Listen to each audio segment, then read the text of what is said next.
It's a real pleasure to be here in a city and a country with which Cyprus shares long-standing ties through history, education, law, culture, migration, and of course, our common European home. Cyprus and Ireland may sit at the different edges of Europe, but we understand many of the same questions. The value of peace, the importance of dialogue, the complexity of identity, and the need for small states to act with clarity, credibility, and purpose. This gathering comes at a particularly important moment. Cyprus holds the presidency of the Council of the European Union, and Ireland follows next. This creates a natural bridge between our two countries. It gives us an opportunity not only to discuss shared challenges, but also to think about how smaller member states can shape the European agenda with seriousness, imagination, and responsibility. I would like to express my sincere thanks to Ambassador Telemachou for his support and engagement for this event, the Politia think tank, and Anna Koukidis-Prokopiou for their valuable contribution in making this initiative possible, and of course everyone who is here today. I would like to proceed immediately with no further welcoming speeches to our two discussions, which will last for 1 hour and a half each, so that there is ample time for interaction between the panelists and the audience. And I would like to introduce the first panel, which is entitled "The Role of Small States in Building Coalitions and Setting the EU Agenda." I would like to welcome Mr. Frank Smyth, Director for Enlargement, Southeast and Central Europe, Ambassador Luis Telemachou, Ambassador of Cyprus to Ireland, Mr. Barry Ward, TD and Chairman of the Committee of EU Affairs and the Committee of Foreign Affairs, Dr. Barry Colfer, Director of Research of IIEA, and Harry Dimitras, Director of Cyprus Center, Senior Fellow, Atlantic Council, Washington, D.C., and our moderator, Jack Power, journalist with the Irish Times. The floor is yours. Thank you.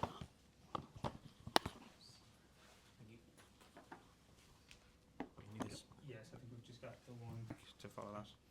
Yeah, thanks very much. I'm Frank Smyth. I'm the Enlargement Director in the Department of Foreign Affairs. Amongst other things, I also lead on rule of law, which has some read across actually to enlargement. I'm probably not going to engage in making a prediction, maybe more an expression of hope. And I suppose it would relate directly to my job. We take over the presidency in July, as you'll know, and we very much hope to make good progress on the enlargement file. There's a number of countries, obviously, who are candidates or potential candidates, some of them very much leading candidates, and they will be in particular the focus of our enlargement work during the presidency. So the hope, rather than a prediction, although I hope they can blend, is that we will make really good progress on the candidatures of the leading candidates for membership, for accession to the Union. Thank you. Thanks very much. Barry Ward is my name. I'm the chair of the European Affairs Committee, TD for Dunleary. During the presidency, the big thing for us will be the COSAC committee. That'll be the coming together of the members of the European Affairs committees from the national states. So we'll host the first of those meetings in July and the second in December. Jack gave me the smallest bit of notice about this question outside. If I had to make a prediction, it's that Iceland will vote to join the European Union on the 26th of August, and I hope that they do. Good morning, everybody. I'm Luis Telemachou. I'm the Ambassador of Cyprus here in Dublin. I was before the Director General Secretary General for EU Affairs in the Ministry of Foreign Affairs of Cyprus, and I had to run, otherwise I would have done the presidency in Nicosia. So I'm so much happier here, and I'm glad to see all the lovely places and lovely people here who are my friends. If I was going to make a prediction, is my prediction, this is my personal prediction, of course, is that the US and China, and we saw it last night with the summit, are going to find a way of modus vivendi, but the victim of this would be international law. I think the modus vivendi would be the most, and the other victim, the biggest victim, and we have to get our act together, is that Europe will become irrelevant. So sorry to interrupt the sequence. Another icebreaker from me. So use this one. You can use your microphones here so that you. Oh yeah, can the mics might be easier. Oh, yeah, we can. Yeah. Okay. This is for the live streaming. Sorry, not the live streaming, but the recording. You can pass this to each other, but use this to be Okay. heard. Okay, sorry. Okay. Sorry. So I'll be the guinea pig, right? Good morning, everybody. Thank you. Good morning, everybody. My name is Barry Colfer, and I'm the Director of Research at the Institute of International European Affairs, which is an international affairs and public policy think tank here in Dublin. And we seek to promote and involve ourselves in good informed public discourse around Ireland's place in the world. I also teach politics, including European politics, at the University of Cambridge. I'll make one prediction that has two parts, Jack, to indulge myself. And actually, it's almost like we colluded, because it's actually going to build on, I think, what the previous speakers have said. So one prediction, the first part is, I think, bad. And that is that I expect the conflict around the Strait of Hormuz to not get any better, and for the US to be drawn in to a really protracted and unpleasant conflict. And that has a big impact on commodities, but also on the kind of peace in the world and the rule of law. So that's bad. But a good follow-up to that is, and it's building on what Barry and Mike had said, forgive me, is that this will force the EU to continue to get its act together, and I expect enlargement to be much more kind of central over the next couple of months and years. And I expect we're moving from a focus, rightly, on a merits-based license to join the EU to a more geostrategic and kind of sensible approach to Europe's safety. And the Icelandic example is a good example of that. Thanks. A very good morning to everyone. I'm Harry Dimitris. I'm running the Peace Research Institute Oslo's Cyprus Center in Nicosia. I'm very much indebted to the previous speakers, but they've and although I agree they've stolen the point. So especially with the ambassador, I'd say that I absolutely agree with the death of legality and the EU relevance. So if you had to do two parts, then I'll do three parts, if I may, on prediction wise. One is that I think we're going to miss Donald Trump when the next one comes, because that's going to be ideological. Secondly, that I think we'll have to go to a modus with Russia eventually, and so it's good to start preparing about it. And thirdly, to be really provocative, I think that in the longer run we're going to have a rapprochement, a US-backed rapprochement between Israel and Turkey. And this is also something that perhaps we should not take for granted, the current situation. I always like to start my interventions with reference to Andrei Gromyko when he was Soviet foreign minister, when he was asked by the press to give his account on relations with the West in one word. He said good, and in two words, not good. So I'm afraid this is exactly where we stand. Many thanks. Thanks all for that. Where are they all? Robin, Mike.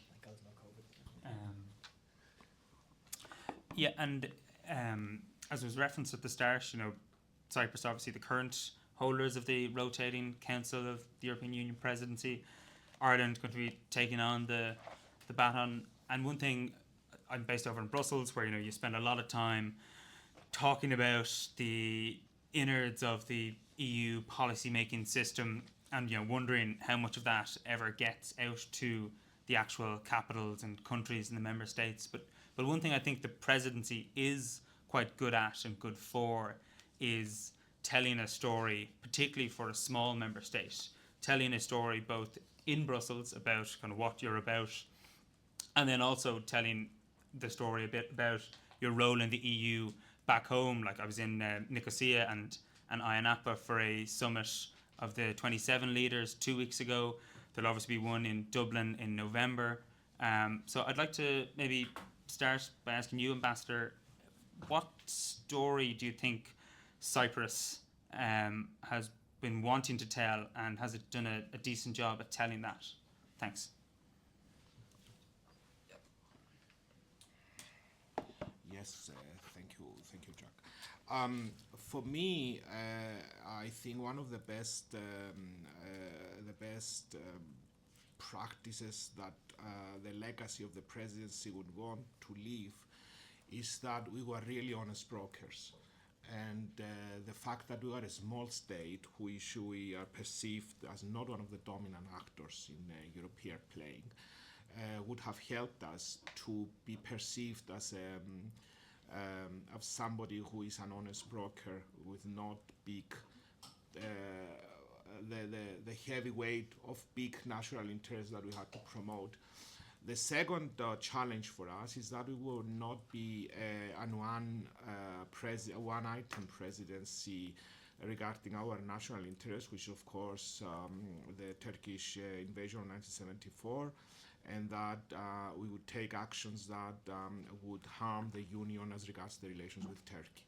And I think we have the two of these points, which were the original ideas, have been being that we are an honest broker. I think we are, and this is the role of small states. We don't have huge national interests, and people are actually perceiving us as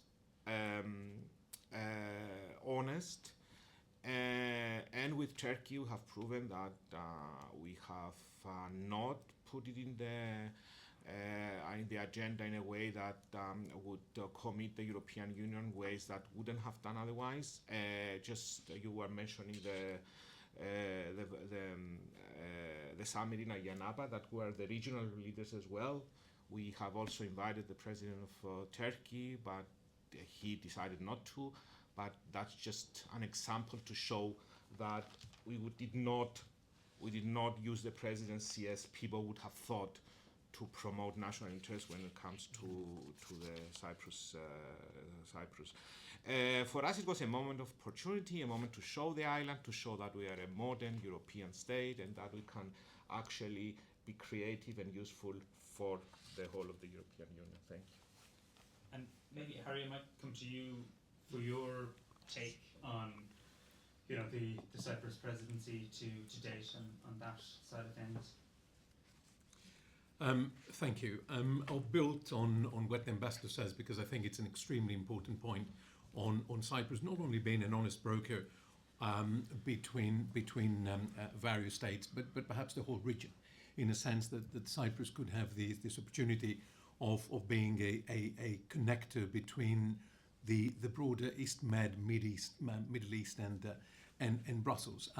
To be very frank, the Europe House, forgive me, but the image, the perception of the European Union in the region, and I underline perception, which might not necessarily reflect the truth, is a rather tarnished one. The image is one of irrelevance, of lack of credibility, lack of leverage, and so in a sense, the added advantage of Cyprus being a country in the region but not of the region would, I think, give an added value to being an honest broker, establishing a thread between the region and Brussels that sometimes lies away, and punch, if you like, or pierce the bubbles within which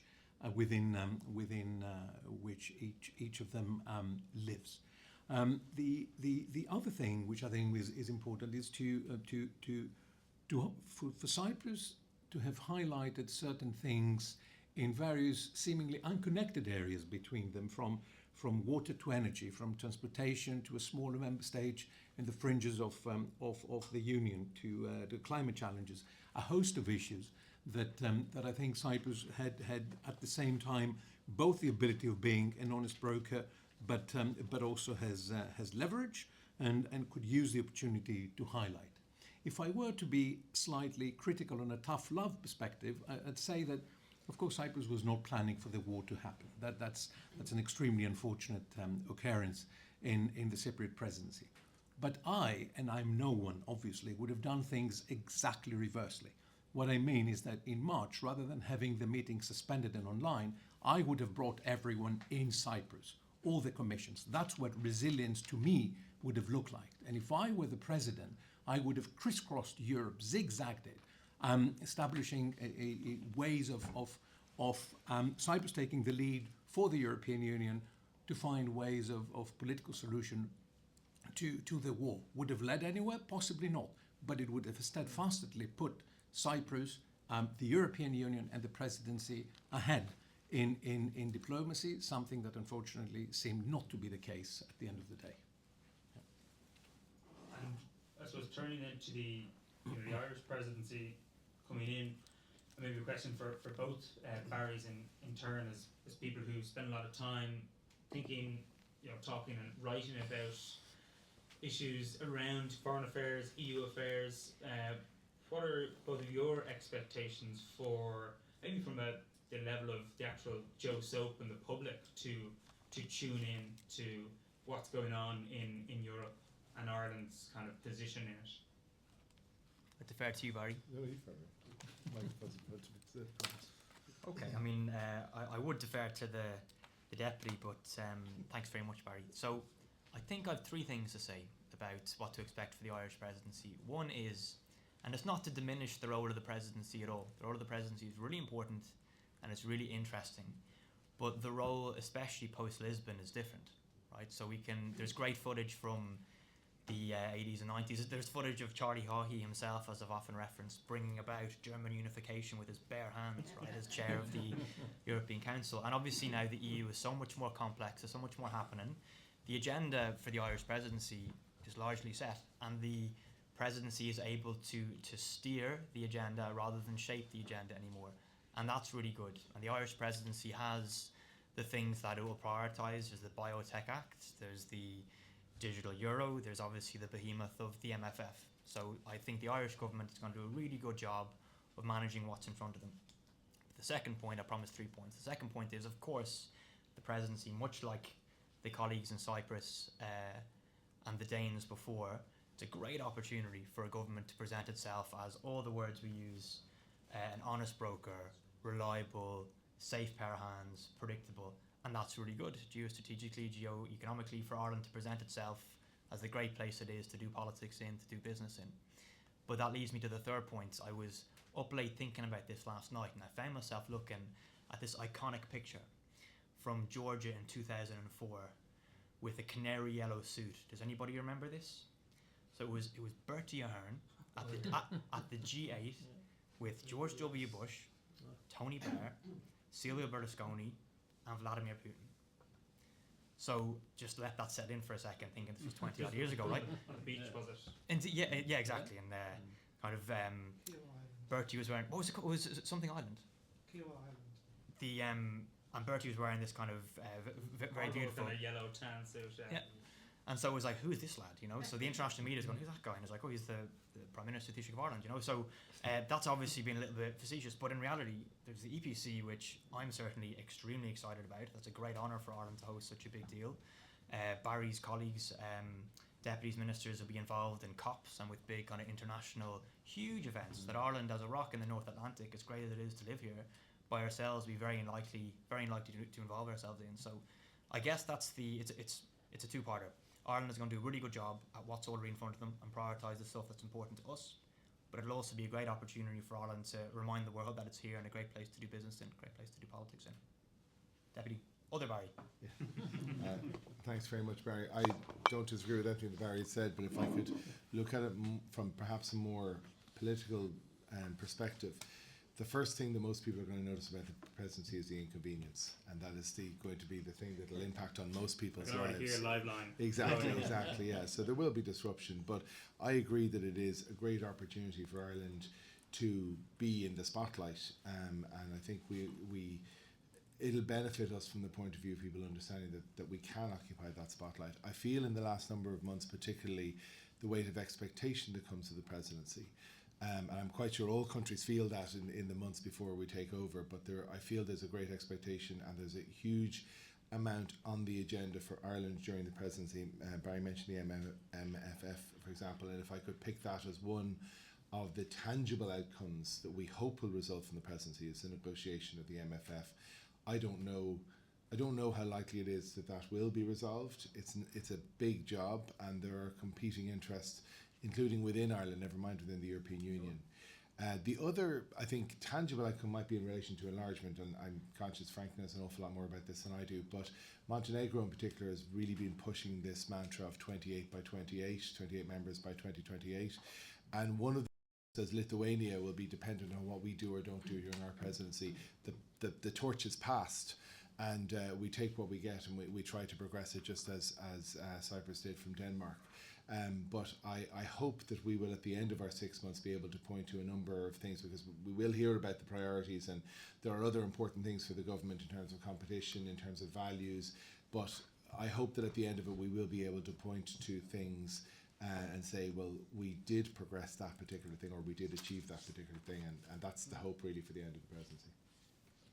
Thanks, and I'll definitely kind of circle back to the enlargement question as well, but I maybe wanted to get your take, Frank. There's been, journalists, I've been writing about the presidency, the lads have been talking about it, wondering about it. It's been the officials in the Department of Foreign Affairs that have probably been up at night, for the last year or nearly 2 years, stressing about it. And we're kind of now really kind of ramping up to kind of go time. Like, what's that been like the last few months in Ivy House? Archbishop Square. For those of us, not all of us are in Ivy House anymore. Yeah, it's been really busy. I was away overseas. I was in Ambassador Madrid until last September.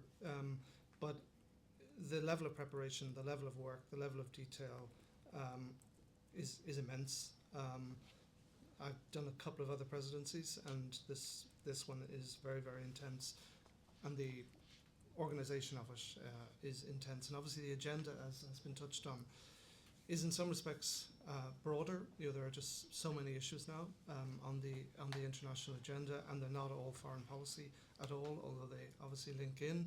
But I suppose just in terms of, to touch on the question that was been addressed here, I suppose in terms of setting out for a presidency, and I'll leave the traffic jams to others to work on and to explain. But I suppose you need to find areas of subject matters which resonate both at home, but also with the other 26. And that's very much what we will aim to do. I think I think from the point of view of the citizen here in Ireland, and indeed the citizens in the 26, economic issues are important, and obviously things like competitiveness, innovation, those sort of issues will be on the agenda. And also, just given the state of the world as well, the sort of common values, the values that on which the Union was founded, they will also be, I think, there, including things like multilateralism. And also, you cannot get away, even we're a long way from Ukraine and Russia, but obviously security is an issue as well. So these are issues which will be very much to the fore, I think, during our presidency. Certainly we expect them to be. You can never quite plan for the unexpected. Something unexpected may happen. Certainly Cyprus got hit by the unexpected. But that's, and I suppose just in terms of small countries, sometimes as well, I tend to move away from the idea that small countries are do the great presidencies. It's a little bit conceited maybe to say and to think that, but small countries do have certain advantages, including the idea that we don't have maybe as many interests as others do. Also, small systems can be a little more nimble. It makes it maybe harder work for those who are in those systems, but coordination is easier in the sense that we have fewer people within our own systems to talk to reach a position. Whereas, I know from colleagues who work in bigger countries and bigger systems that there are more stakeholders in their systems, and that can cause its own problems. So that's really where I put it for the moment, at least. And one thing that has been in the back of my mind coming up to the Irish Council presidency is that there, as you said, a lot of expectation. There'll also be a lot of expectation from stakeholders. I might ask you about this, Barry. Like, it seems one thing that I've picked up is that the US tech multinationals may be looking to Ireland, as they have done many times in the past, as their friend inside the EU or a friendlier ear, and that's one thing, and something that the government of any day has always managed those twin tracks to some extent, but plaster over that the Trump effect of suddenly a spat can get amplified to the level of a transatlantic trade war in the space of the time it takes you to fire off a truth social. So I'm wondering how the Irish government will manage that tricky position it may find itself in between being the honest broker speaking for the Council of the 27, and on the other hand the Metas and the Trump administration who'll be looking at Ireland to say, oh well, we've got a friendlier face in the hot seat now. We should be able to get a whole lot of deals done. How will the government manage that? Well, obviously, that's really easy. But so far, so good. In fairness, I think the relationship has been managed well. I think there's a credibility for Ireland in the space because there's so many of these large multinationals who have their headquarters here. We are seen to have a particular perspective on it. But if you look at policy changes and pronouncements from the government here, there is no relinquishing of the responsibility to protect the citizen, for example, or to protect the union. There isn't a situation where the government feels beholden to any of those companies. And that has not been a problem, if I can put it that way. What is a problem is, you talked about Truth Social, which is probably the most ironically named social media platform in the world, but what is a problem is the misinformation that comes from many of those tech companies. The suggestion, for example, that Europe is anti-American company, I've heard that and I've dealt with that. That there isn't free speech, that there is curtailment of free expression and things like that. And we certainly think in Ireland that there is free speech, but that it is not an absolute right insofar as there is defamation restrictions, there's having the hatred restrictions. That is a good thing. It's necessary that all rights have responsibilities as well. But what I have found actually, again in the last few months as chair of the European Affairs Committee, there's been an enormous demand to meet with delegations, not just from within the European Union, but particularly actually from the tech sector, from representative organisations of the tech business sector in the European Union as well. So they are definitely gearing up. There's no doubt about that. But I would say that Ireland has a very clear picture of where we need to go in the regulatory space, as well as protecting the abilities for companies to function and to compete and to innovate. That's very important, and I believe one of the focuses of the presidency will be that kind of competition bureaucracy space. But I think so far we've shown a capacity to balance the two so that nobody's interests are trampled on. And I maybe might kind of lob a slightly similar question down to the other end of the table at you, Harry. When it comes to Trump, we've seen him threaten Spain with whatever tariffs on olive oil or the rest, and unilaterally try and threaten tariffs in a way that you can't really tariff just one member of the European Union. You have to realistically slap a tariff on all of it. In the mindset of a small member state, I mean, how do you respond to kind of a Trump unilateral bullying? Spain is obviously a big country. Pedro Sanchez has made political dividend of standing up to Trump. But if you're, an Ireland, a Denmark, it can be a smaller, potentially lonelier spot to be in. Sorry, I forgot to lock this down as well. Yep. Sorry about that. Yes, thank you. You really want to get me on Truth Social, do you?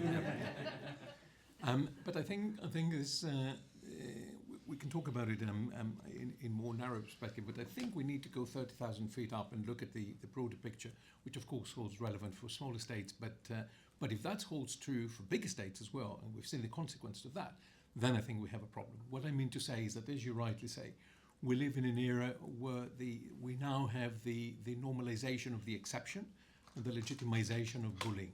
And that, if you combine it with the death, as the ambassador was saying very rightly, of the international legal order, at least in the way we knew it, the stunning lack of leadership in Europe and beyond, the fact that we simply cannot take anything for granted regarding friends and enemies in the way we did, then I think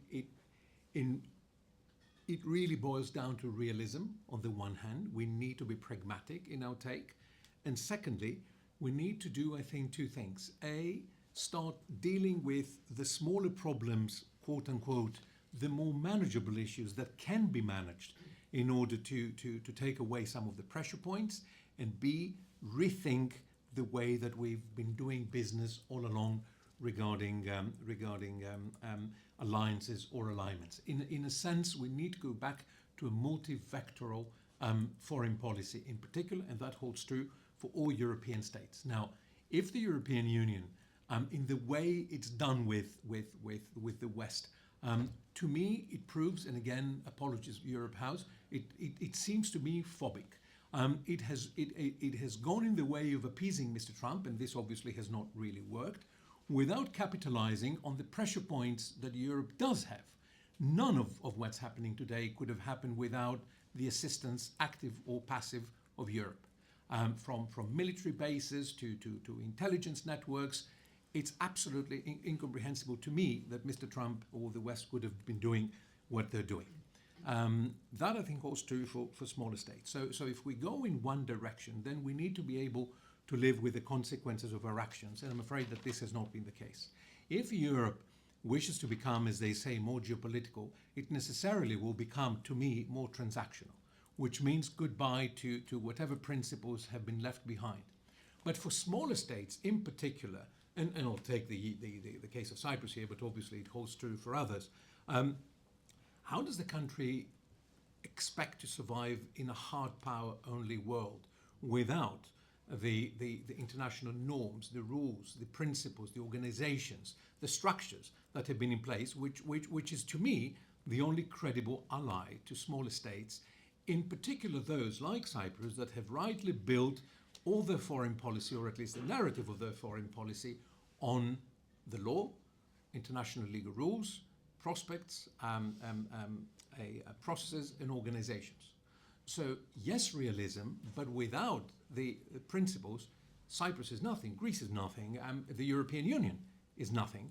It can't really compete in a world, because obviously there will always be more wealthy clients if states are seen as clients, as not as allies as such, and there will always be clients with no accountability.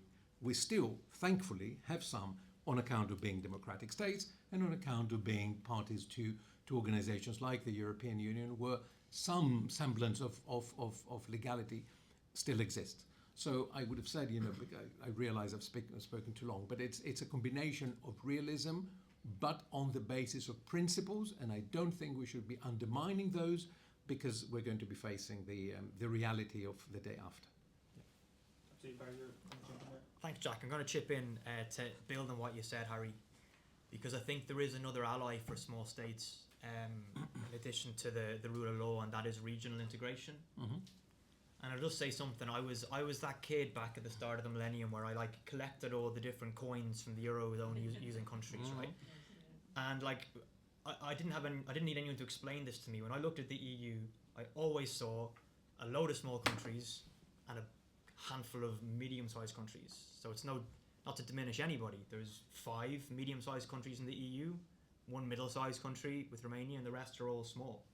So to imagine a world for Cyprus or Ireland or Denmark or Finland without regional integration, or hopefully soon Moldova, it'll be to imagine an entirely different world. And it's been a really good run for small countries since the Second World War. I was delighted in advance of this. I was discussing it with one of the ambassadors before, one of the great texts of Western literature, Small States and World Markets, which kind of, it's a really important work of political science, and it talks about how small states after the Second World War, the likes of the Nordics from post-war, Ireland from the 80s, 90s, lent into this idea of markets were big, uncontrollable. If you could be flexible, and if you could be adaptable, you could do really well, and you could provide both a competitive market and high standards of living. That run has now kind of come to an end, right? So it's no longer for the New Zealands, the Singapores, the small states of Northern Europe. It's going to be a much more difficult beat, just as you were setting out, Harry. But the one thing that we have, and thank God we have it, is the chuan, the Irish word for harbour, the safe harbour of European integration. And I think it's to diminish the European Union, to kind of not remind ourselves of that kind of fundamental, the fact that we're in this market, we can trade with each other, hang out with each other, and work with each other. And both of those points actually touch on something I was going to ask. When it comes, and it's an anxiety of probably smaller member states, but it's potentially, some would say, a necessity of Europe as a whole trying to be a stronger and more credible geopolitical actor, is the issue of deciding all issues of foreign policy by unanimity, which at some point, and we've seen, the example with the Orban government in Budapest has held up crucial decisions for, since the middle of July 2024, I think.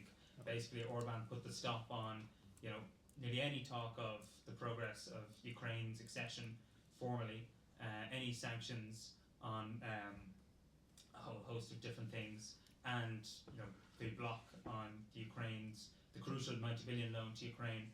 That was all only unblocked after Peter Magyar's recent victory. And I kind of wonder, does Orban's defeat mean that the conversation around moving away from unanimity decision making at EU level, will it be kind of put on a shelf until there's some other government elected that's equally willing to just totally throw sand in the middle of the machine? So maybe I might ask you, Ambassador, what's your thoughts on the debate around moving to qualified majority voting to settle questions of common security and defence policy? Thank you, Jack. And this is something that I was dealing in my previous capacity, but also I have to say throughout my career, I was PSC ambassador in Brussels. I was also dealing with European integration. So the debate is that if you're France and Germany, it's fine to move into qualified majority voting. But what happens if you're Cyprus?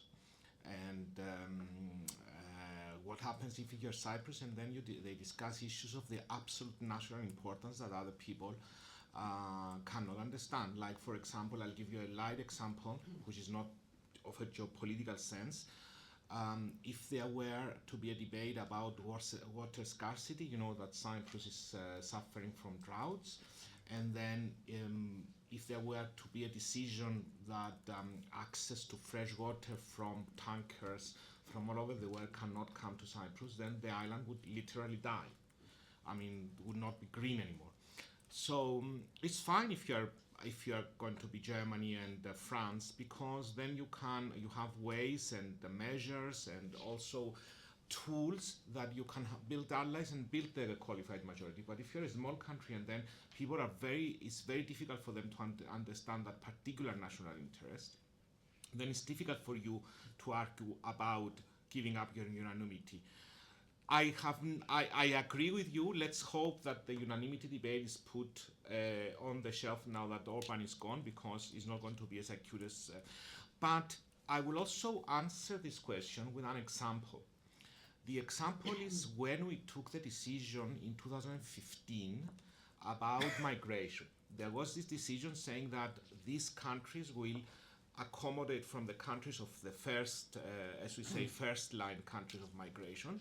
The other countries have to take from the 5 first country migration, like Cyprus was one, Greece, Italy, Malta, and Spain, and then Poland or whatever would take a percentage of this. This was agreed by qualified majority.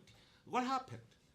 The states who disagreed with the decision, because it was taken on qualified majority, when it came to implement the measures, they said, listen, 1 minute, I never said yes. So you are telling me to take these refugees, although you heard me loud and clear that I never said yes. So no, I'm not going to implement it. Okay, then there is the structure, the treaties, that there are ways of punishing the people who don't implement.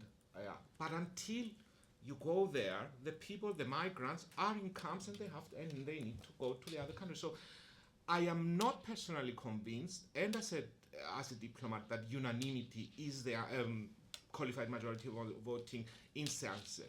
if the member states don't have, they don't feel the ownership of the decision of a decision in the European Union, then we will have a problem of implementing it. Thanks. And Barry, I might just follow that up with kind of a similar question to you. I mean, and then it will also involve, setting it to people, because I think one of the veto is something that kind of lives large in people's minds when they think of the EU, that they think if as the ambassador was saying, if there's an issue that's of critical national sensitivity, that there's a bit of a backstop there. I mean, do you think it's sellable to, even an example of Ireland, that you would move away from, and I mean, I'm thinking of, for example, there could have been a time when Ireland might have been outvoted on a QMV basis to express support for Israel, and in those early weeks, and I suppose the QMV metric has probably shifted the other way now, but you can imagine a situation where the Irish people will be somewhat uneasy with moving away from that unanimity. Yeah, you picked one issue there, but there's a range of issues where we could be outvoted on QMV, and there are much more mundane issues that affect everybody, like taxation, for example. I agree with the ambassador. I am a committed European. I think Europe is certainly from an Irish perspective only good, and we hope that when we sit around the table that we all make decisions that are in the common interest. But the reality is, and it is particularly true for small countries, that there will be times when we are at odds with the rest of Europe, and I despair at the political paralysis we've had as a result of the Orbán government. And yes, it's gone now. It doesn't mean that there won't be another situation like that in the coming years. There won't be another government that is elected in some member state that opposes much of the expansion agenda, for example, things like that. Unfortunately, I think it is one of the failings of democracy that people don't always agree, and that has to be okay. And so, although I would love to see a greater flexibility in European decision making, I'd love to see a situation where we could all recognise that a policy might not be in our interest but is sensible and should happen. The reality is that we have to preserve our right to say no, and that is an important right that's enshrined in the treaties for a very good reason. So I must say I don't favour the replacement of QMV or the replacement of the veto with QMV.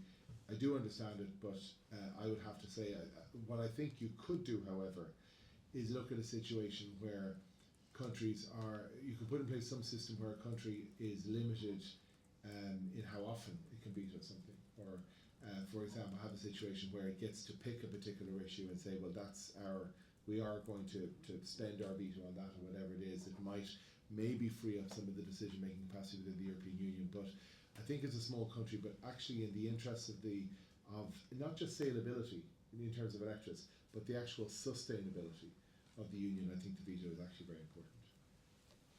And one other kind of area that also came to the top of my mind when we were talking about QMV unanimity is accession, and the decision to let somebody else into the club. I think the last one in was 2014. 13. Last presidency. Yes.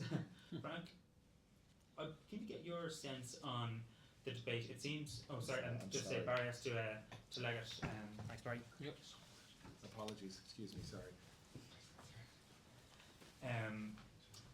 Frank, I was just going to ask, it seems when it comes to the debate around enlargement, EU enlargement, plenty of people are absolutely in favour of it. It's a great idea. All the right noises and sounds are made, but as it gets closer to the point, the kind of concerns kind of creep in behind the scenes, and maybe Montenegro is an example of a bit of an easy win. I think it's 600,000 people, small state, easy to assimilate in. When it comes to the bigger beast, talking about Ukraine, and obviously Vladimir Zelensky is tied accession into the EU as one of the key outcomes that he wants, particularly if he's being asked to cede territory to Russia in some kind of ugly peace deal. So then, and I'll probably start with Frank and then throw it kind of all the way down the line. It seems that the question of allowing and kind of acceding Ukraine into the EU in some kind of fast track process will be incredibly difficult to manage. I mean, how do you? It seems like a 10-year project rather than a 3-year project. I mean, just on QMV for a second, just in relation to enlargement, there was some discussion about opening negotiations on the basis of QMV, not closing them, but closing would still remain as something that would require unanimity or consensus, whichever way you want to look at that. That hasn't happened yet, but it's certainly something. This is a huge area. It also comes into the negotiation of the accession treaty for Montenegro, and indeed for anybody else, for any other country. But for Montenegro, the accession treaty is now in place. Had its first meeting this week. We'll meet every week. We'll chair that during the presidency. Cyprus is doing it now, and others will do it after us, I imagine, because it's unlikely to finish its work. It won't finish its work during our time, I think. But as part of that negotiation, just to go back to the idea of countries blocking and using the veto, there will certainly be discussions about what they're calling safeguarding. There will probably be conditions in that, or articles in that treaty, that relates directly to the issue of trying to prevent a situation where a state can come to the table and block on a persistent basis. Now this will obviously apply to new member states, I think, certainly for the time being, because you can't retroactively introduce the law to the existing member states. But I think you'll be hearing, certainly, and you've already been hearing talk about suspension of voting rights and freezing of EU funds, where fundamental EU values are being blocked by as it looks at now, will be future new member states. But in terms of Ukraine and there's obviously a total of 10, I suppose, candidate and potential candidate countries, although that includes Georgia, not the Georgia that was being talked about earlier, but the other Georgia. But and there's stuff in the media about accelerated membership and different. There's a lot of stuff in the media.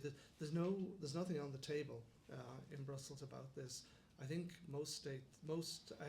I think the merit-based approach will still be an underlying condition of this process. Obviously, smaller countries probably produce fewer questions than bigger countries when they're joining. That's just the nature of things. Their influence, their impact on existing member states will be less. And again, obviously, you hear in the media talk of perhaps EU membership being part of an international agreement, a peace agreement relating to Ukraine. And again, I would imagine the Union is and should be preparing for such an article in an agreement landing on the table. But there will be a very strong view in the Union that they should be, certainly that paragraph of any agreement, the Union should be negotiating on before any agreement is reached. So, so I think merit base will continue. Obviously, Montenegro is a leading candidate in that regard. We're working on that basis. We'll be working to try to move them through as many chapters as possible, which is something for Montenegro, for the Commission, and for member states to work on collectively. It's not just the member states are not the only ones to have a say in this. It's also for the Commission to advise on, and the Commission will play a very big role in that. And the relevant commissioner will be here in Dublin in the middle of next month, and she's I don't speak for her obviously, but she's she's a very good communicator and is very happy to talk about her work, so I'm sure she'll touch on it. But just a final point on this, and I know there's a representative of Moldova here, and we talk a lot about problems communicating to the citizen and explaining what the union is about. But actually, I think in some respects, and I'm not in the communications business, but I certainly will be have been pushing for this idea that the story of Moldova and its interest in joining the EU is actually probably the most vibrant or the most evident reason for the union. We've many years after World War II, we've lost track of what was happening then, and peace is taken for granted.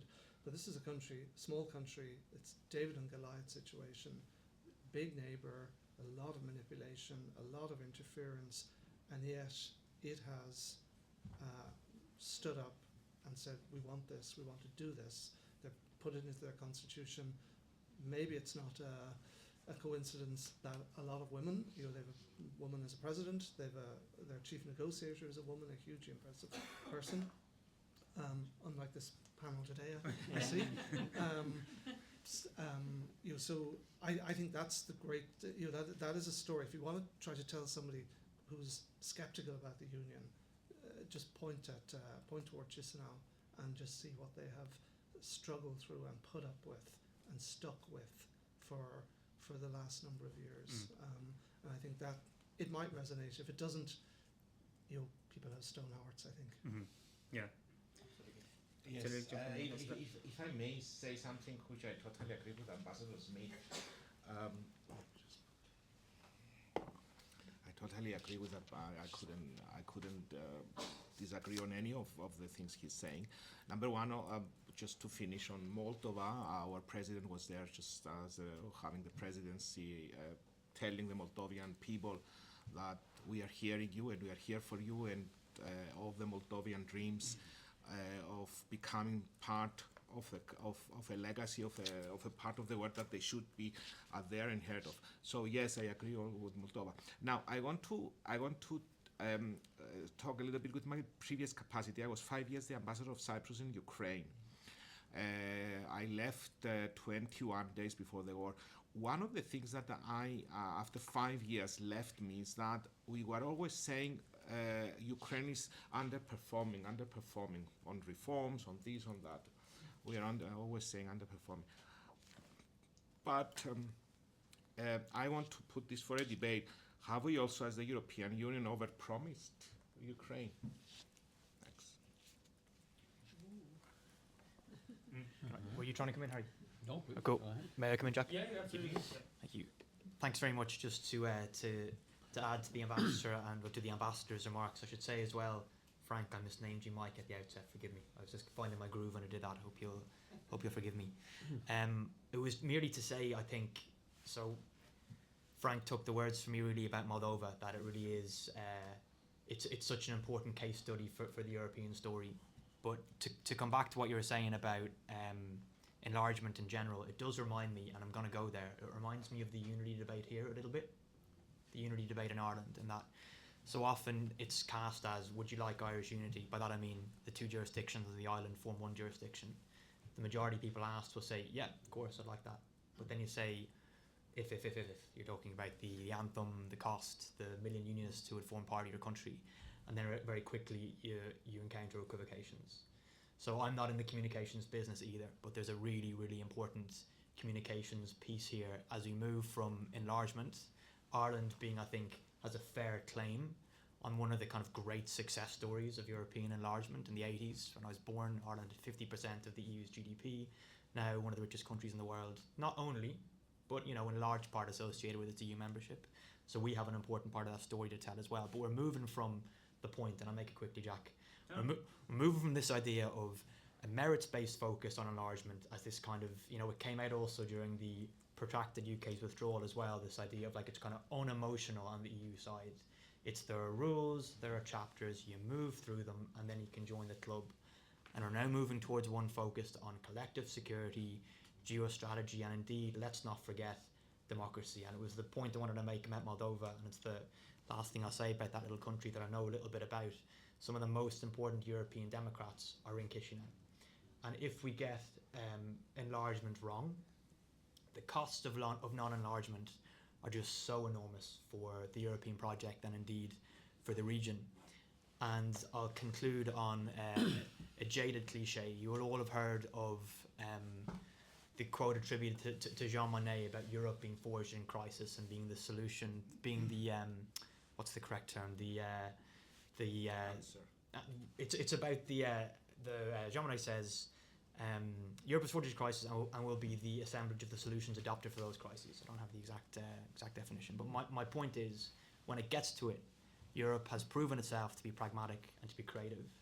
And even this week from Berlin, you've heard increasing mentions of what was hinted by the previous speakers about a potentially phased approach to European integration.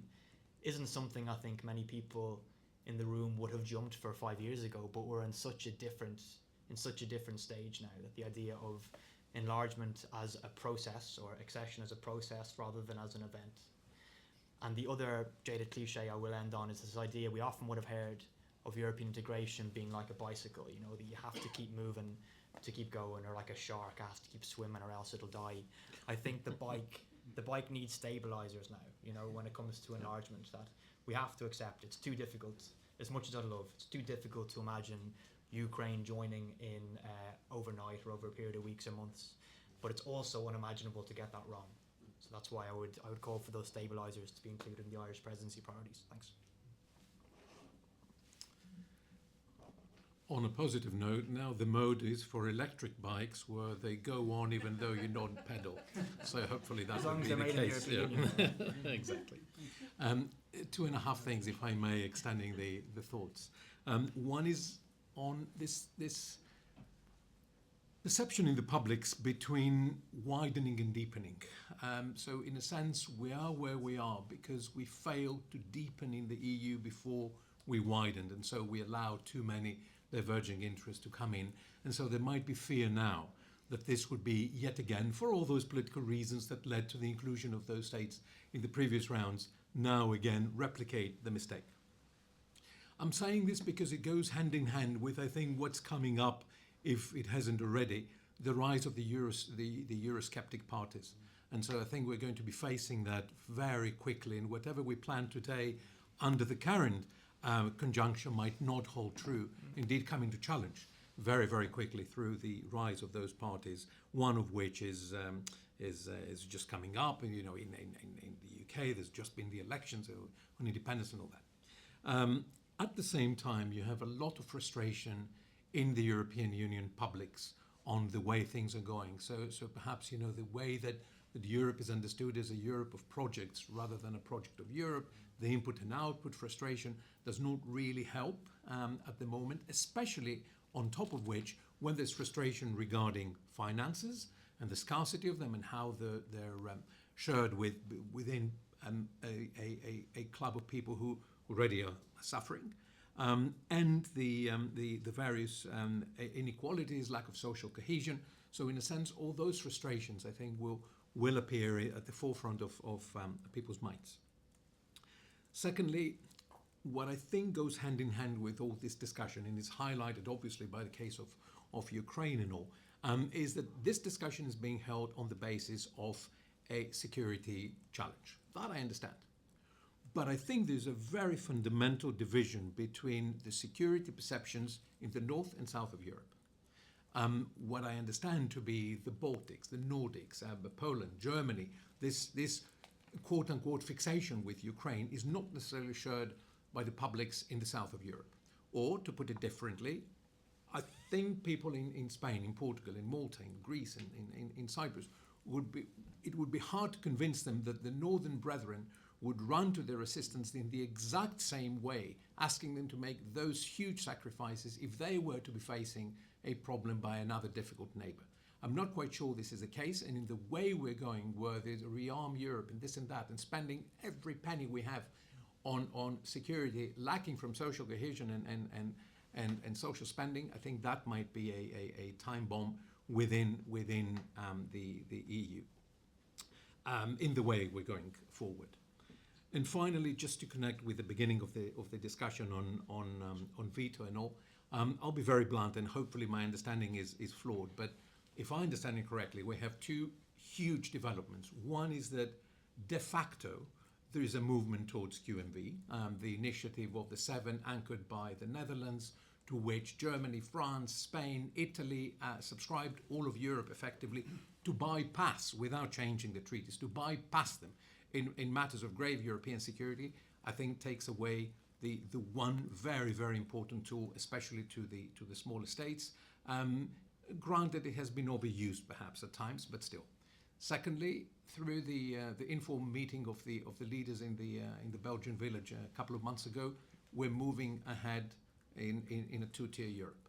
To me, it's very clear, which means that certain states will make the decisions which will be imposed, quote unquote, on smaller states. I'm saying this coupling with what I was saying on realism, because I think that what we took for granted, especially on the part of smaller states and the tools they had, has already changed. Otherwise, it's changing very, very dramatically very soon. And I think we need to be cognizant of this. Finally, in conjunction with this, if you look, I mean, you can legally present as many obstacles if you like. What's the alternative? Bilaterals. Look at what's happening with SAFE. Greece and Cyprus blocked Turkey's accession to SAFE, understandably, on many grounds. Nearly all member states of Europe went and had bilateral agreements with Turkey right away. From Italy to Spain, from Britain to Germany, from France to Norway. So obviously it's not a matter of technically lying back and saying, oh, I did what I had to do. You have to live with the consequences of that. And so to me, that's an important tough love for us discussion on how can we move forward without the sticking just with the legalities for which the EU is very well known. A lot of great points there. And I'm just conscious as well to throw it up to the audience as well, if anyone had any particular questions. Yeah, absolutely. Ambassador, is there a roving mic? Oh, this one? This one. Yeah. Yes. Good morning. I'm Nicolas Nyon. I'm the ambassador of Belgium to Ireland. And of course, when you listen to each of you, every time you say, "Oh, he's damn right. He's damn right. He's damn right." Right. I think. But I would like to, I would like to say something about this dilemma, enlargement and deepening. As a citizen, I have to say that in 2004, I was very, very disappointed by what happened. They said, the leaders said, we're going to deepen before enlarging. And then they didn't do it, right? And that's why we're in this mess. As far as the CFSP, the question is whether, and one of them said, do we want to be relevant in the world? And I don't think the EU is relevant enough, really. So we, Belgium, as a small state, we know we might lose something, but I think definitely we have to go to a qualified majority. But maybe the qualified majority has to be with a much higher threshold. So there are things you can change. But to allow one country to have a veto on the CFSP, I don't think it's acceptable. So maybe we have to make a difference between the small between the internal affairs, I would say more or less, the things we manage together inside in the EU and the CFSP. Then I hear that some people are afraid that the big boys in the rooms, are calling the shots or are going to call the shots. I think we're very, very far away from what we used to know, like 30 years ago, where you had France and Germany, being together when they would agree on something, and with the UK, they would move ahead. I don't see much leadership from these big boys, right? And I think as smaller states, when you talk about a qualified majority, I think we are able, if we talk to one another, to make sure that our interests are not at stake and that we are pushed aside by the big member states. So I think a balance has to be found. The EU wouldn't exist without the bigger member states joining together. So we need them. At the same time, they have to recognize they cannot run over our personal interest if there is really something very, very high at stake. So I think the smaller member states, especially as we enlarge more and more, have to be more and more agile by building coalitions and making sure that their interests are respected. That actually might segue into something I wanted to ask you, Barry. When it comes to building those coalitions, Ireland for a long time swam in the slipstream of the UK. They agreed on most things. It also allowed Ireland to, in a lot of cases, not be the bad guy in Brussels because the UK was going to put up the hand anyway. And you've written a lot about Brexit, obviously. What's your perception of how well Ireland is doing in the post-UK EU? Well, I often ask myself sometimes is who are our friends these days? One sec. Right. Thanks a million, Jack. And also just to endorse what you say, Ambassador, as well, that the idea, I think I mentioned, I'm getting to you, but I mentioned about pragmatism and creativity, that one simple one is reconsidering the formula around QMV, obviously. I think that's, and the distinction between internal and external affairs, of course, but good point well made. 1973, when we joined the EEC with the UK and with the Danes, that's one of the kind of 3 or 4 great phases or moments in Irish history I always point to when explaining why Ireland is the way that it is. And it did what you describe. It allowed us to become more familiar in a funny way with the UK, that officials, public representatives, experts got to know each other, these habits of cooperation that I have written about, and it's one of the great losses for Ireland, for the UK, for Europe indeed, that since the UK withdrew, people like Frank and other civil servants don't have these kind of formal routine engagements with British civil servants, and that's a real loss. And there's efforts been made to try and replace that, but it's probably unreplaceable, and that's really sad.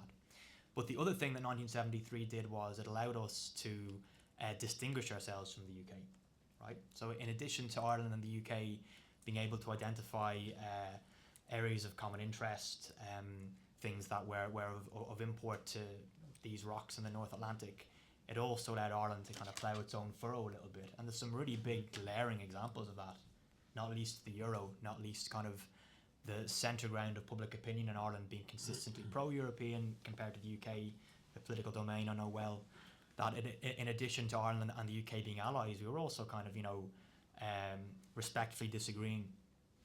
But in terms of coalitions, I think I hint the what we've discussed before, Jack, about the support Ireland got during Brexit? Is this stalking your question? Well, a little bit, yeah. But I think Brexit also was an example of a time where, for their own interests as well, there was a vested interest in everyone else rowing in behind Ireland, and that was. So I think there's the Brexit years and the post-Brexit years. But that's what I'll talk to that point then, and I'll try and do it briefly. That I often think, and it's a bit unpopular to say, I think there's a misunderstanding about what happened there. That Ireland got enormous support from governments represented in this room, unwavering, except for that brief period when the Polish Foreign Minister said something a bit funny. But for the period of the UK's withdrawal, Ireland received unanimous support. We received unanimous support not because we're Ireland. We received unanimous support because we were a member state. And if it was Portugal, if it was Belgium, if it was Lithuania, we would have received just the same level of support, I think. And I mentioned previously emotion. The UK's withdrawal, I was working in British politics during this time. It was a very emotional, very kind of involved period. And in Europe, the UK is in Europe, of course. In the European Union, it was more, procedural, more committed to the process. And I think Ireland benefited from that in the way that any other member state would. But of course, that's not to sugarcoat. We've lost a big Atlanticist friend, a big colleague, 20% of the EU's GDP. And Ireland has, of course, tried it on with a couple of different alliances. Sometimes we liken ourselves to the Nordic Baltics. Sometimes we liken ourselves, indeed, to the Benelux colleagues. But I think that's one of the great benefits of Ireland, and one of the great benefits of the European Union is that the alliances are determined by conditions. So Ireland is involved in the D9+, this group of digitally advanced countries that, again, some are represented in the country here, in the room here. But we also have these kind of ad hoc alliances that'll emerge. You don't have to have a Visegrad, or you don't have to have a Baltic, Nordic-Baltic alliance that you're kind of stuck into, and that's your kind of structural power in the EU. Just diplomacy works out different alliances depending on the conditions. But there are people far more eminently placed on the group than I to comment as well. Well, I was going to ping it back to the audience as well, see if anyone else wanted to jump in with either a question or dare say a statement that masks itself as a question. Also allowed. Usually that's when all the hands fly up. Yeah, You know, yeah. you're trying to There's one get the mic back off them. You are. Just to be a little provocative, we do need one female to make one statement. Okay. I'm Professor. Full of women I'm so sorry? the next panel is full of women. Well, there, I'm warming it up. There we go. I'm Professor O'Halloran from Trinity College. I'm a professor in economics and political science. So I just wanted to note that the qualified majority is a sort of a double-edged sword, right? So when you move from unanimous, that does give the small states obviously equal weight with all the large states. But when we see qualified majority in play, we still see that the large states have played the predominant role. So if we look at the transatlantic partnership, it was Germany and France coalition, because of their population, the population requirement, that basically blocked. So you had all the small states lining up in favor, but you had two large states blocking. So the question is, are you ever going to get around the large states moving forward, even if you move to a qualified majority or change it? Probably not. And so that may have to just be a reality in which you form your coalitions. And if you need to have a certain set of votes, also with a certain set of population interests coming along with those votes, then that's the deal. And so to argue, okay, the small states can do this, the small states can't do that, we should abide by the rule of law provides us with it, that's a nice discussion and a nice film to have over this discussion, but it is a bit of realpolitik, maybe a polite realpolitik, but it is still realpolitik, and I think that should just be the understanding moving forward. No, absolutely. While the mic's there, is there anyone else that wants to jump in that had a burning question and or statement in the... Oh, yeah, absolutely. If nobody No, else. go ahead. One of the things, my name is Stella Xenopoulou, and I'm not an Irish citizen yet, but I've been here over 30 years, so I've seen the changes that have happened in Ireland. I'm Greek in origin, and I was very interested in today's discussion. And one of the things that kept me in Ireland was De Valera's response to Churchill. I don't know if anybody has read it or if you know it, but I don't know if anybody wants to read it or can, but what De Valera said really was that it is indeed, he finished his response, it is indeed hard for the strong to be just to the weak, but acting justly always has its rewards. And that he ended this famous response after the Second World War when Churchill was angry that Ireland kept its neutrality.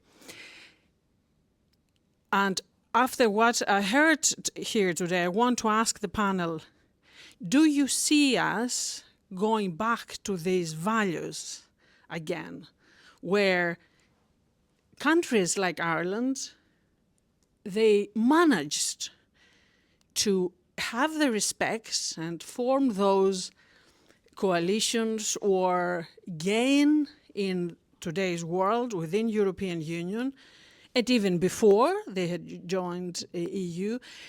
Do you see us moving back to these values-based societies and or European Union on that? Because I don't want to be part of a world that is as it is right now, where, you know, I'm not going to raise the issue of neutrality in Ireland, okay? When Ireland, that is the but can we go back to that? And because within that, I would like to see, you know, the Cyprus solving the geopolitical issues with Turkey. You know, so how can we go back to that? Is there any way we can go back to these values that famous speech of De Valera to Churchill put out there? No, absolutely. It's great prompt. And Pastor, do you want to jump in? Yes, thank you very much. I think it was excellent, the two questions, because we had realpolitik from the professor and values from Mrs. From the representative there from the civil society. So realpolitik versus values, you know, and we are diplomats and we have to move up ahead. So what do you do? Of course, we are diplomats, so we try to find a way to accommodate both. I would like to answer that. I'm not suggesting that if we stay in unanimity or if we don't accept qualified majority, we want to see the breakup of the Franco-German engine in the European Union. That's the driving force, and we want it to be actually even more established. But having said that, it doesn't mean that the other member states will have no saying.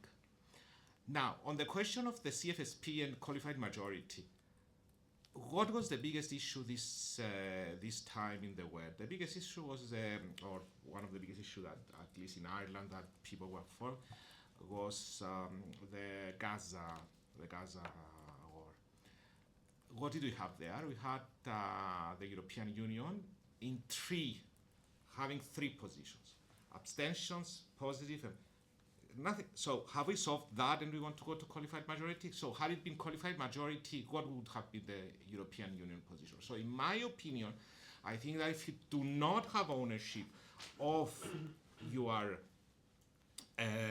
of the member states voting, you cannot go to qualified majority, because then, as we saw in the most important issue that was affecting our population of CFSP, okay, Ukraine, of course, is the most important issue, but also Gaza, we saw that the European Union was not only having a majority position versus a minority position, it was having a three-way vote. So we are far away from that. We don't need majority voting. We really need unanimity. Thanks, in my opinion, as a representative, and also somebody who has the experience of working in agreeing CFSP statements for so long. And you don't have to hurry. You can wait, and then the agreement will come, unanimity will come. Because then we don't have a union, in my opinion. Thanks. And probably leading on from that as well, Ambassador, and you touched on it. I mean, from another angle as well, the Gaza question, you know, probably, and it's one that the Irish government certainly hold out as an example of somewhere where it was, you know, Ireland, Spain, Belgium, Slovenia at the start cutting a bit of a like a lonely throw. That then gradually that coalition started to expand. So Frank, I might ask you, and you've worked inside the Perm Rep in Brussels as well. I mean, how do you practically actually get people to move and shift position on something in some EU debate, or is it just entirely down to circumstances, as the Ambassador was saying, where you just have to wait for things to change and shifts to emerge? Just wait. Work for. No. I'm not suggesting you have to wait until a government changes, but also you have to work for finding a common solution. I spent a lot of my life working at the UN, actually. Not just, I've spent time at the EU as well, but the UN as well. So same sort of principles. Persuasion, we're paid to persuade people, which can be, it depends on your personality to some extent, but some people will view a millimetre of progress as measurable and as progress, and it does, the ball rolls slowly. But that's what it's about. And obviously, also sometimes circumstances will accelerate a view of something. Just to go back a little bit, and this all kind of revolves around, not all revolves around, but touches on issues like QMV and the points that the Belgian ambassador raised. But one of the things about the EU, one of the great things about the EU, I think, is it does take the broad picture. And if a member state has to make concessions or maybe take a hit on a certain policy issue in order for it to move forward, that generally is remembered, that generally is dealt with in the broader sense, that, you know, because the union can't continue to exist as a union if the members of it, or some of the members of it, feel they keep losing. So there are balances to be struck there, and we would have all seen that, anybody who has worked in Brussels, that you have to make concessions in certain areas at times, but that is remembered, and that is kind of, to go to the point of our Greek, nearly, well, she's a native. Greek, I think. Just in terms of the value, that's part of the values, I think, of the EU, that you're not hung out to dry as an individual member state. You may, as I say, have to concede something in one area, but there is a consciousness of that across the member states, and that when another issue comes, you're not asked to maybe make the concession in that area. And again, links into sovereignty as well. The debate about, do you concede all your sovereignty when you join an international organisation? We would always argue that certainly as small countries, you by pooling sovereignty, you increase your sovereignty, because you could sit on a small island and shout away at the world with your pure thoughts, but nobody's going to hear you, and nobody's going to be persuaded by you, actually. But whereas if you join an organisation like the EU or like the UN, but we're here to talk about the EU, you do pool your sovereignty, and I think there is a really very, very strong case to be made that by doing that, you increase your sovereignty. Sorry, you seem to jump in? No, we'll just... Yeah. Oh, yeah, go ahead. Give a minute. Please, why you raise your eyebrow knowingly and wisely? No, please, after you, Harry, I suppose. I spoke recently, please you. Just a thought on the base of what Mrs. Xenopoulou was saying, and then connected to the initial comment of Ambassador Telemachou, who I think set the tone very, very, very well. I don't think we're going back to the status quo ante, because there's no one to challenge it in the way of the younger generation challenging it in the way that I would have thought. So I might just be old and grumpy, but I don't think we're going back.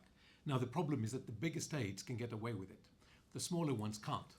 And I'm saying this because when the smaller states, who will have to suffer from, or pay the price, if you like, from the erosion of international legal principles, have contributed to it, then there's a problem.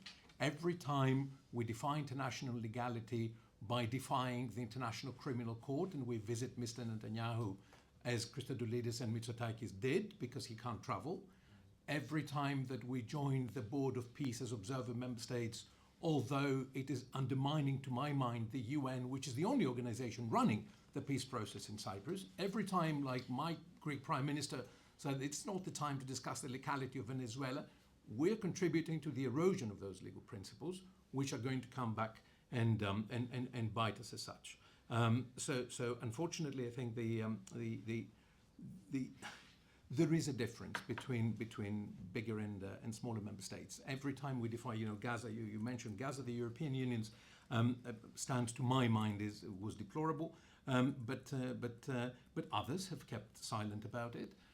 So with what kind of credibility are smaller states going to join the European Union in asking for sanctions against, let's say, Turkey, and rightly so for what it does, when we've done the exact opposite in cases like Gaza? And to me, I think this contributes to the erosion of the legal principles, which, again, to me, have been the one mainstay of the fundamental pillar of the existence of smaller states like Cyprus.